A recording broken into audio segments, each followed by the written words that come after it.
What Do You Do with an Idea? By Kobe Yamada, illustrated by May Benson. What do you do with an idea, especially an idea that's different or daring or just a little wild? Do you hide it? Walk away from it? Do you pretend it isn't yours? This is a story of a brilliant idea and the child who helps bring it into the world. As the child's confidence grows, so does the idea itself. And then, one day, something amazing happens. This is a story for anyone at any age who's ever had an idea that seemed a little too big, too odd, too different. It's a story to inspire you to welcome that idea, to give it some space to grow, and to see what happens next. Because your idea isn't going to go anywhere. In fact, it's just getting started. This book was written for Shale and Ever. Always remember, a single idea can change everything. Dad. With thanks to my friends who always support me and my work. May Benson. What do you do with an idea? One day, I had an idea. Where did it come from? Why was it here? I wondered, what do you do with an idea?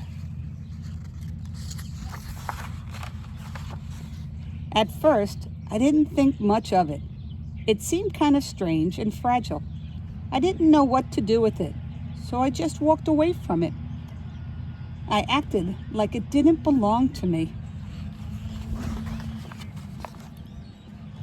But it followed me.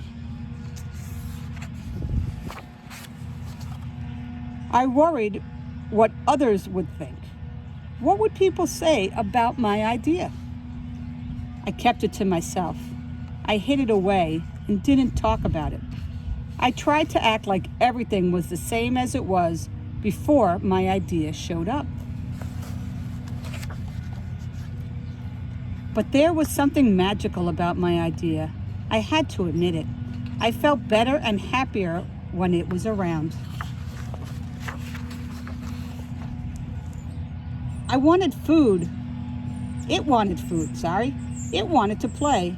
Actually, it wanted a lot of attention. It grew bigger, and we became friends.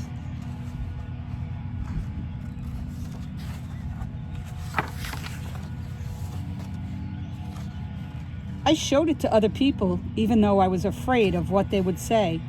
I was afraid that if other people saw it, they would laugh at it.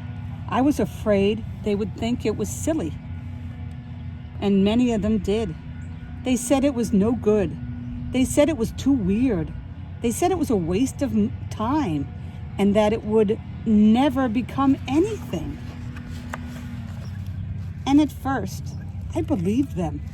I actually thought about giving up on my idea. I almost listened to them. But then I realized, what do they really know? This is my idea, I thought. No one knows it like I do. And it's okay if it's a little different and weird and maybe a little crazy. I decided to protect it, to care for it. I fed it good food. I worked with it. I played with it. But most of all, I gave it my attention. My idea grew and grew, and so did my love for it. I built it a new house, one with an open roof where it could look up at the stars, a place where it could be safe to dream. I liked being with my idea. It made me feel more alive, like I could do anything. It encouraged me to think big and then to think bigger. It shared its secrets with me. It showed me how to walk on my hands because it said, it is good to have the ability to see things differently. I couldn't imagine my life without it.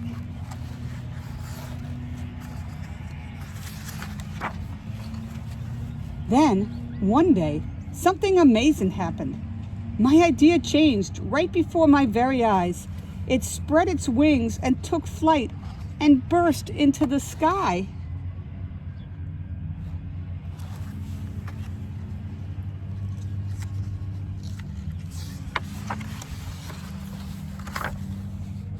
I don't know how to describe it, but it went from being here to being everywhere. It wasn't just part of me anymore. It was now part of everything. And then I realized what you do with an idea, you change the world.